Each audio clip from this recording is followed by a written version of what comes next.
They'll try and sneak it here. Try to wedge his way in there. No signal. I don't think he got there. He didn't. They try the sneak, but not enough push. He doesn't get in. And the ball's going to be going back to the Chiefs. So the D-line got the push there against the O-line to stop that quarterback sneak. A really high percentage call on offense. I think it's the right call. But as you noted, if they don't get the push, you can't get in there. There's no place for him to go. And that's why the whole play got stuffed. That's going to go as a loss of a yard, and it'll be second down. After a play like that, there should be congratulations all the way around, I think, because if you can stop a big fullback like that, that's not easily done. Yeah, he does not go down easily. You're right, but he did there. After the loss to start out, here's 2nd and 11.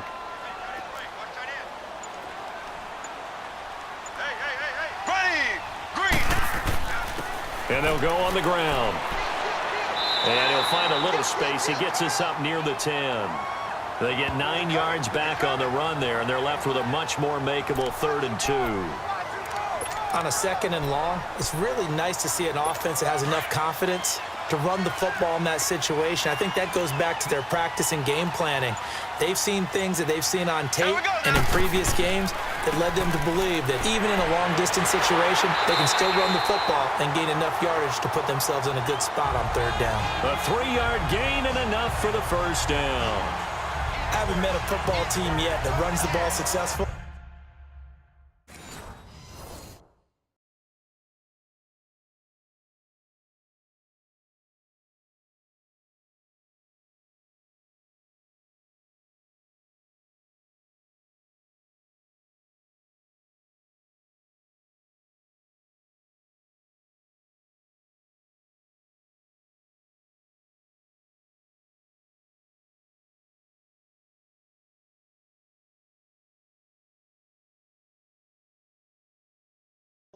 That doesn't talk about having an attitude to be a running football team, right? You got to be able to put your nose in there, smell where the first down sticks are, and get there.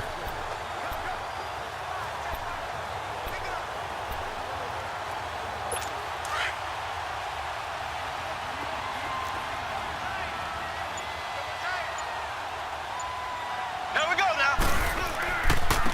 And on the ground they go with a running back. And he's going to be taken down here with a penalty flag on the field. Holding offense. So a decent gain, but all for naught on the penalty. It's too bad, isn't it? They were feeling pretty good about it. The only people celebrating, the guys who just gave up that play.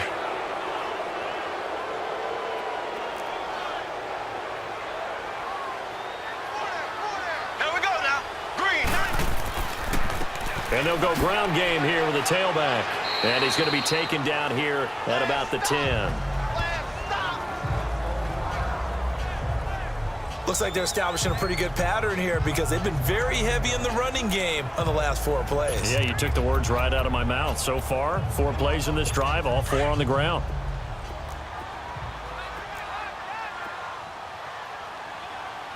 Here we go now. Blue 45. Blue 45.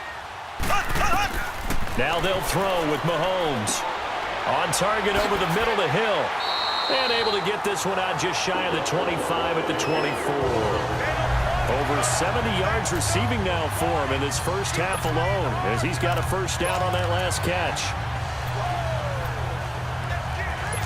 Mahomes now hitting on 80% of his passes in the early going. 8 of 10. It's first down. Ready. Green 39. And they'll try the ground game here with the running back. And he'll be brought down here at the 28. It's a pickup of 4, and it'll bring up second down. When we see those runs to the perimeter, when we see those runs to the edge, we think about big breakers, don't we? In this case, it was a modest gain, but it does open up possibilities here on second down. Here we go. Green 90. On second down, here's Mahomes. Quick hitter here, it's complete. And they're able to get this one across the 35. Give them 10 yards there as this offense is on a roll. This drive continues to plunge forward. That was a route run not just with dexterity, but with intelligence. found the hole in the zone, made sure the quarterback saw him, and was able to make the sure catch and flip the down marker back to 1. 4 down, 4 down. Ready. And they'll run it here. Now that play is blown up, losing yardage back at the 35. A loss of a full 3 yards, and now it's 2nd down. I know when I was a kid, I always got real excited when I saw those lateral-type runs. But the best backs that made it happen, they put a foot in the ground and just go. That didn't happen there. That play got swallowed up.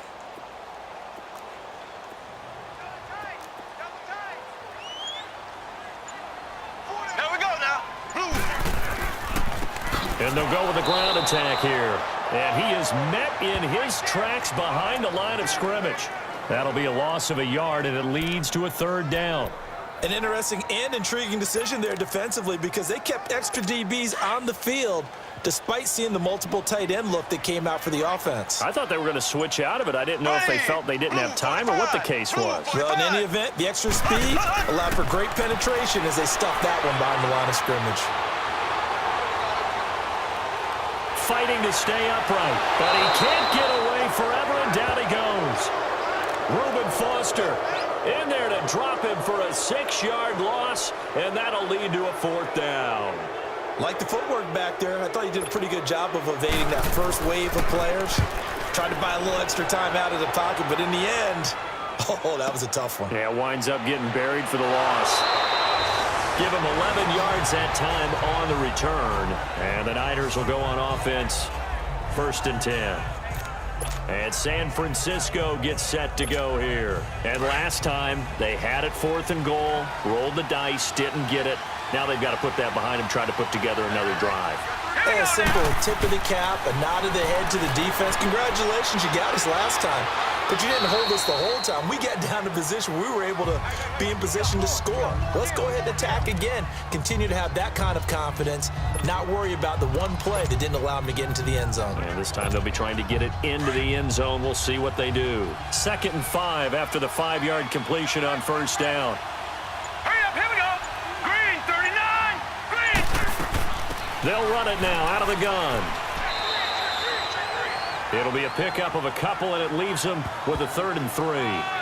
Well, we know he's an electric runner. Earlier this half, you were wondering how they were going to bottle him up at different levels. That was your suggestion. Some mixed results. Yeah, certainly, because we have seen him bottled up at times. We've seen him playing very well. We've also seen him pop the cork a few times and get out of there, haven't we? We have indeed.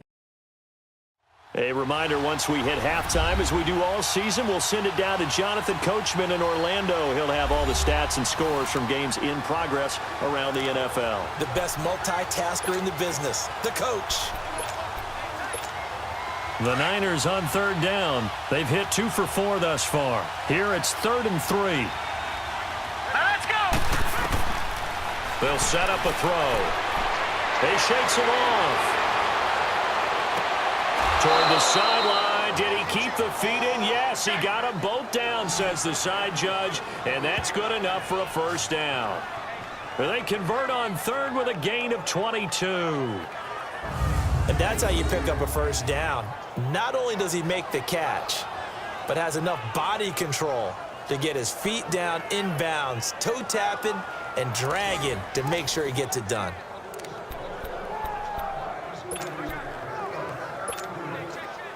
So here's a 1st and 10 at the 38.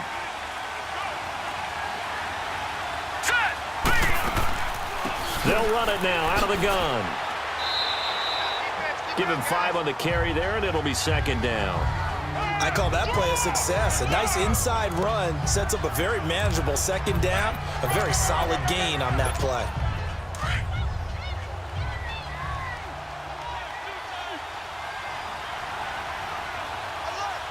All right, here we go. Green, 39. Green, 39.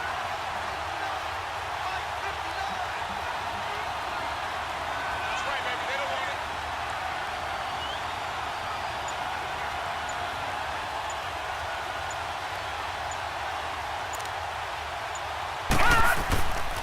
They run. This is Scarborough.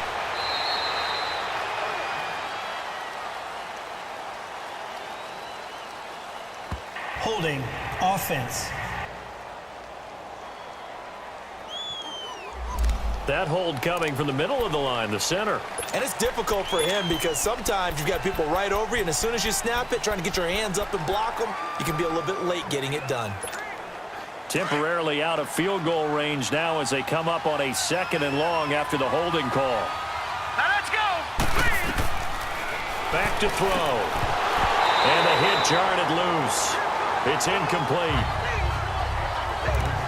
The beauty of being able to play a zone defense, when you can sit back and see the ball coming out of the quarterback's hands, guess what? Creates a lot of confusion, kind of a muddle in the middle of the field where you can go make a play on the football. Now on 3rd and long, they'll look to throw. And he is out of bounds, but not before he's inside the 30. They needed 15. They got 15. And a good mark to boot. It's 1st down. When this offense can get their tight ends involved, they can move the football. Here, a nice route, able to look it in, and picks up the 1st down.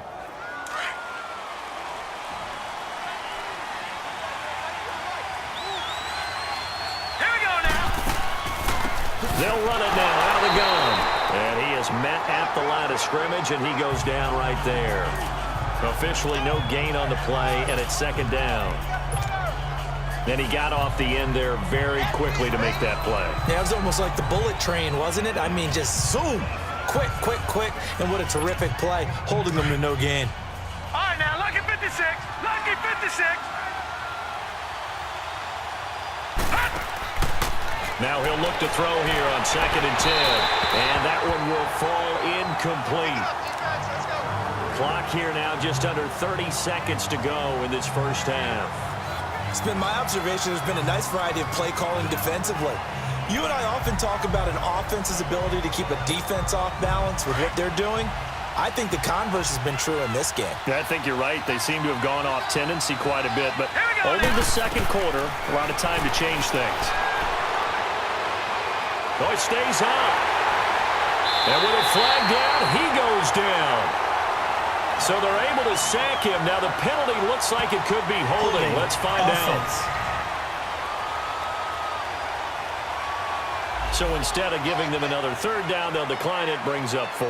Now that's smart football right there. You don't even have to really spend a lot of time considering it. Just know that you're probably going to get the ball back. Good job declining that penalty. So on now is the Clemson man, Bradley Pinion, to punt this one away. Tyreek Hill back deep for Kansas City. And last week in the loss, 5 punts as he gets this one away.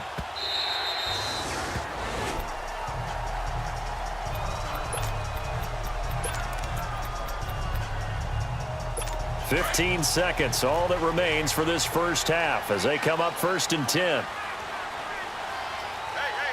Here we go now. Green, 90. And they'll go on the ground. And he'll be taken down here at about the 23-yard line. 3 yards on the pickup there, and it'll be 2nd down.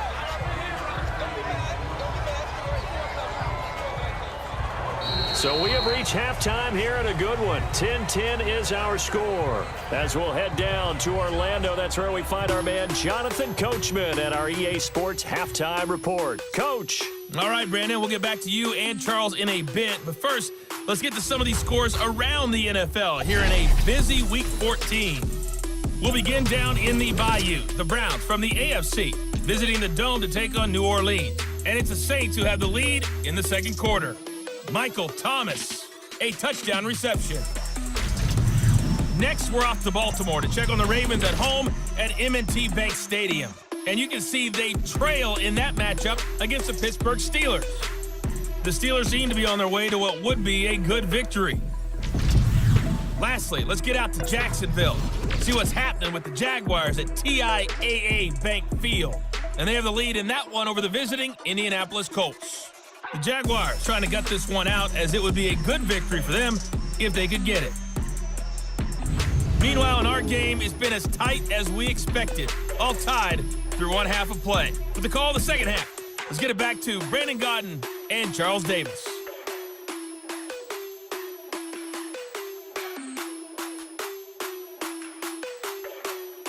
All right, Coach, thank you, and we welcome everyone back.